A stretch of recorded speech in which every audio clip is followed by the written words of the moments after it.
드라마 웃어라 동해야가 제목처럼 활짝 웃고 있습니다. 이 드라마는 40%가 넘는 시청률을 기록하면서 당당히 국민 드라마 대열에 합류했는데요. 이렇게 많은 사랑을 받고 있는 그 비결은 어떤 것일까요? 웃어라 동해야의 인기 요인을 스포츠한국 안진용 기자와 함께 자세히 알아보겠습니다. 안녕하세요. 네, 안녕하세요. 네, 요즘 웃어라 동해야가 연일 화제를 모으고 있는데요. 네. 이 드라마의 인기 요즘 어느 정도인가요? 네, 지금 웃어라 동해야는 종영을 한 달 앞두고 있는데요. 네. 현재 40%가 넘나드는 시청률을 기록하고 있습니다. 이는 올해 방송된 드라마 중 최고 기록이라고 할 수 있는데요. 올해 초에 전국적으로 신드롬을 일으켰던 드라마 시크릿 가든의 시청률도 30% 중반에 그쳤는데요.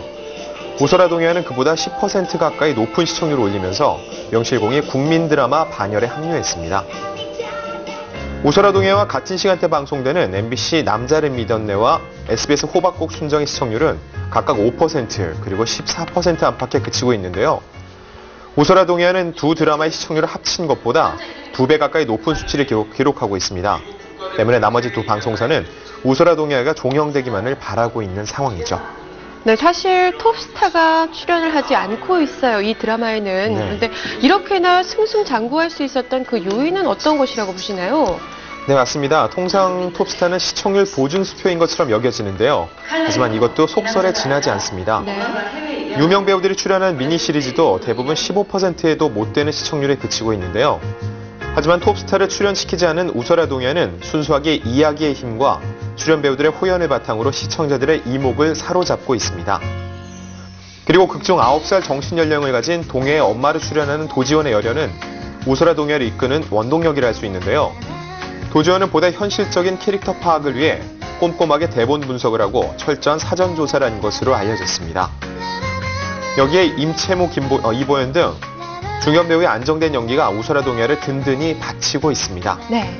그리고 신인 배우들 활약도 빼놓을 수 없는데요. 여기에 등장하는 오지은, 지창욱 등 신인 배우들 연기가 매우 돋보입니다.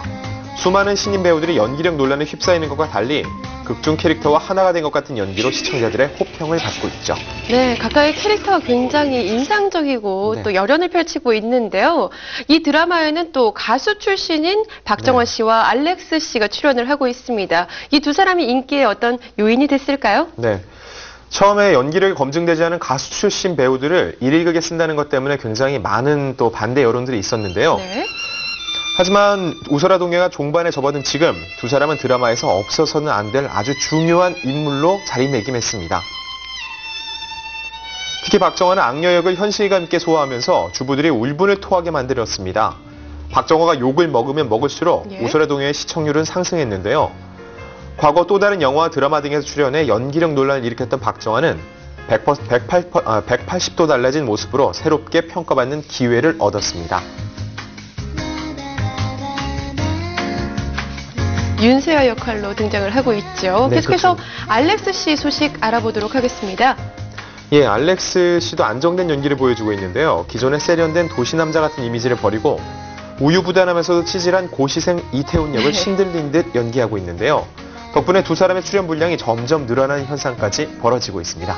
네, 박정원 씨가 맡은 윤세아 역할 네. 정말 보면서 얄미울 때가 많았던 것 같아요. 네, 맞습니다. 이렇게 높은 시청률과는 반대로 또 웃어라 동해야가 막장 드라마다 이런 오명을 쓰기도 했는데 어떤 이야기인가요? 네, 어쩔 수 없이 드라마 내용을 보면은요, 막장으로 지적받는 이런 부분들을 또 찾아볼 수가 있는데요. 네.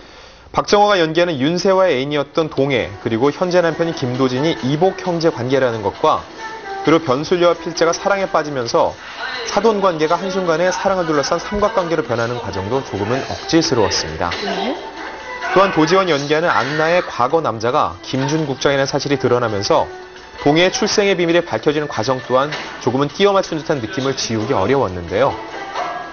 출생의 비밀이라는 설정을 너무 오랫동안 우려먹어서 비판을 받기도 했습니다. 네. 드라마 초반에는 동해와 안나, 그리고 이 두 사람 동해의 친아버지인 김준을 찾아가는 내용이 그려지다가 중반이 넘어서는 조필용, 김말선 부부의 친딸 찾기 에피소드가 한 달 넘게 반복이 됐습니다. 여기에 동해를 내쫓으려 애쓰고 안나를 시아버지 김중과 만나지 못하기 위해 술수를 마다하는 윤세호의 악행이 다소 설득력이 부족하다는 지적까지 나오고 있는 상황입니다. 네, 그렇군요. 이런 막장 드라마 코드들은요, 이제 네. 드라마의 단골 소재가 된 것 같은데요. 네. 이렇게 웃어라 동해야 이 외에도 어떤 드라마에서 이런 막장 소재를 볼 수 있었죠? 예, 이제는 이런 막장 논란을 떠나서 이런 막장 코드가 없는 드라마가 찾아보기 힘들다 이런 말이 네. 나올 정도인데요. 주말에 방송되는 우서의 엄마에서는 자신의 목적을 달성하기에 온갖 악행을 서슴지 않는 캐릭터뿐만 아니라 엄마와 아들뻘인 대학 교수와 조교의 사랑 이야기 등이 시청자들을 불편하게 만들고 있습니다. 그리고 얼마 전에 종영됐죠. 욕망의 불꽃에서는 납치, 감금, 그리고 강간을 넘어서 뺑소니 폭행 등을 일삼는 극중 인물의 모습을 여과 없이 보여줘서 네. 방송통신심의위원회의 징계를 받기도 했습니다. 그리고 현재 방송 중인 신기생선도 빼놓을 수 없는데요. 네. 딸을 기생으로 만들려는 계모의 모습 등이 자극적으로 그려져서 연일 시청자들의 항의를 받고 있는 상황입니다. 네, 막장 소재 참 종류도 다양하네요. 네. 이렇게 막장 소재와 시청률, 어떤 상관관계가 있다고 볼 수 있을까요? 네, 일명 욕하면서 보는 드라마라고 하는데요. 네. 막장 드라마는 비현실적인 설정과 무리한 전개로 시청자들의 손가락질을 받긴 하지만 이런 자극적인 내용 덕에 시청자들의 눈길을 사로잡는 효과까지 거두고 있습니다. 하지만 이런 행태가 심해질 경우 오히려 시청자들이 등을 돌릴 수도 있는데요. 과유불급이라는 말이 있듯이 정도를 지나친 막장 코드는 시청자들의 관심을 넘어서 외면을 받을 수 있기 때문에 제작진의 자제가 필요합니다. 네, 바로 어제 세화와 도진 부부가 이혼을 하게 됐지만 둘 사이에 미묘한 감정이 남아있고 또 임신을 한 것으로 추측해 볼 수 있게 됐는데요. 새로운 국면을 맞은 웃어라 동해야. 앞으로도 흥미진진한 이야기 전개로 계속해서 안방극장을 사로잡길 기대해 보겠습니다. 오늘 이야기 여기서 마칩니다. 지금까지 스포츠한국 안진용 기자와 함께했습니다. 고맙습니다.